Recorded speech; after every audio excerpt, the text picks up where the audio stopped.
குத்தாலத்தில் வணிகர்கள் கடையடைப்பு போராட்டம்.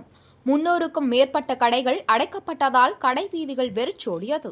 மயிலாடுதுறை மாவட்டம் குத்தாலத்தில் கோவில் மனைகளில் குடியிருப்போர், சிறு வணிகம் செய்வோர், விவசாய நிலங்களை பயன்படுத்துவோருக்கு பல மடங்கு வாடகையை உயர்த்தி அத்தொகையை முன் தேதியிட்டு செலுத்த நிர்பந்திக்கப்படுவதை கண்டித்து வணிகர்கள் இன்று கடையடைப்பு போராட்டத்தில் ஈடுபட்டுள்ளனர். குத்தாலம் சோழீஸ்வரர் கோவிலுக்கு சொந்தமான இடங்களில் இப்பகுதி மக்கள் பல தலைமுறைகளாக குடியிருந்தும் சிறு வணிகம் செய்தும் வருகின்றனர்.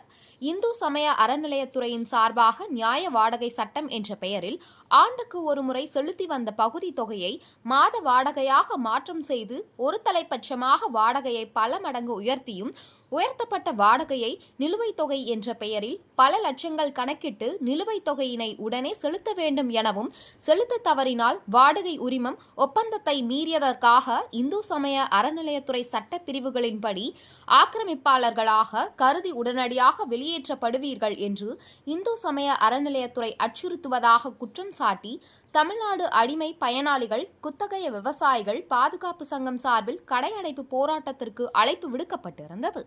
இதனை ஏற்று நடைபெற்று வரும் கடையடைப்பு போராட்டம் காரணமாக குத்தாலம் கடைவீதியில் 300க்கும் மேற்பட்ட வணிகர்கள் கடைகளை அடைத்துள்ளனர். இதன் காரணமாக குத்தாலம் கடைவீதி வெறிச்சோடி காணப்பட்டது.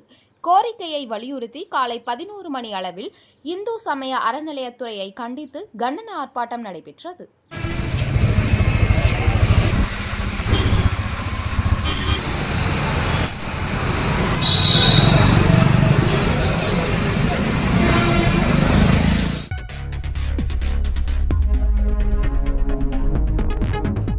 செய்திகளை உடனுக்குடன் தெரிந்து கொள்ள வேதா நியூஸ் டைம் சேனலை சப்ஸ்கிரைப் பண்ணுங்க.